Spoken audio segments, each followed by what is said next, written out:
Palapakan po natin mahal na Panginoon. Everybody say praise the Lord. May isa pa tayong kapatid, marami na mahal.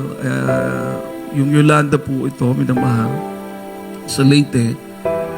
Nakita niya yung tubig umaangat. Di siyempre, yung ating, di ba, akit tayo sa taas. Ang ginawa niya, meron man siyang atik, doon siya umakyat sa parang malapit na po yun sa sa bubong. Pag akyat niya doon, minamahal, napapansin niya na tumataas na rin yung tubig, nasa kisame na. So, ginagawa niya, sinisipa niya yung yero. Amen. Sinisipa niya yung yero para kung sakali mang tumaas pa yung tubig, makakalabas siya. Kaso, maganda yung pagkakapako, sister. So, wala siyang ganong lakas na sipain yung yero para matanggal.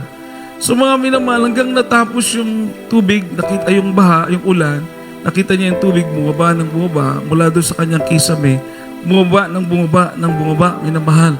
Pagkatapos, siyempre, wala na yung baha, wala na yung ulan, bumabas na siya.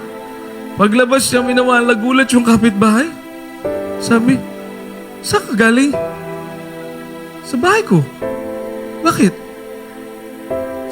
Yung bahay mo, nandiyan ka lang? Oo, doon sa kisame. Bakit? Sabi niya, hindi mo nakikita yung tubig.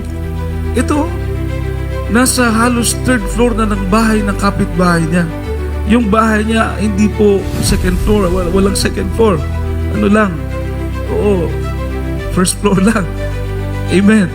Pero yung tubig umabot halos sa third floor ng bahay ng kapitbahay niya. Yung himala, ibig sabihin, yung bahay niya, tinabunan ng tubig yon. Pero sa loob ng kisame yung ating kapatiran, iningatan ng ating mahal po yung walang tubig. Palapakan po natin ating pinakamamahal na Panginoon. Everybody say praise the Lord.